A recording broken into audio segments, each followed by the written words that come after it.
በዚህ በሚያምር ልብስማ ባይደገም ነበረ የሚገርመኝ እና ደግመዋለች ማለት ነው ቅመሟ። አቶ ኤፍሬም እረባካችሁ ውበታችሁ በልክ አድርጉት፣ የት እንግባሽ እኛ ይላል ይህ ያባል ማለት ነው።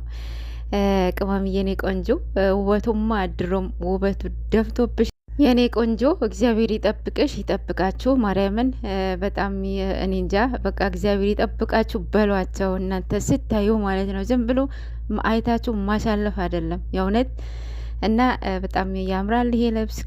እሷ ላይ ደግሞ አምሮባታል ሄዶባታል ማለት ነው። እና ያው ዝም ብሎ አይለበስም አይደል ይሄ ልብስ የላመት በዓል ለሆነ ነገር ነው የሚለበሰው እና ልክ እንደ ባህል ልብስ ማለት ነው። አሁን አበሻ ቀሚስ ዝም ብላችሁ አለብሱም በሆነ በአመት በዓል የሆነ እንትን ድግስ ሲኖርባችሁ ነው የምትለብሱት። ልክ እንደዛ መሰለኝ አይደል? እንደዚህ አይነት ልብስ ዝም ብሎ አይለበስም አይደል? እኔ በእርግጥ ለብሼው አላውቅም እና የሚለበስ አይመስለኝም። እና በጣም የሚያምር ቆንጅዬ ልብስ ነው ማለት ነው። እንግዲህ ይደገምልን እያላችሁ ነበረ ትላንትና፣ ያው ተደገመላችሁ ማለት ነው። እኔ ምለው ሂያብ ናት? አዎ ሂያብ እርጉዝ ናት እንዴ?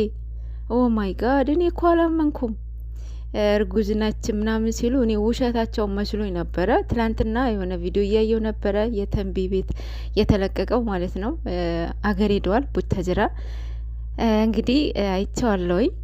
እንጃ ይሸውዳሉ ብዬ አላስብም። እውነት ነው ያረገዘችው ማለት ነው። በስማም በጣም ደስ ይላል። ያው ሽማግሌ ተልከዋል፣ ቀለበት አድርገዋል።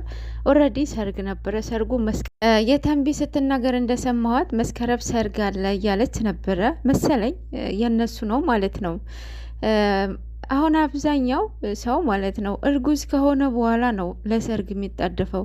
ይሄ ግን መሆን የለበትም ማለት ሰርግ እስክታገቡ ድረስ ለዚህ ነገር ቅርብ አትሆኑ ባካችሁ፣ ተው።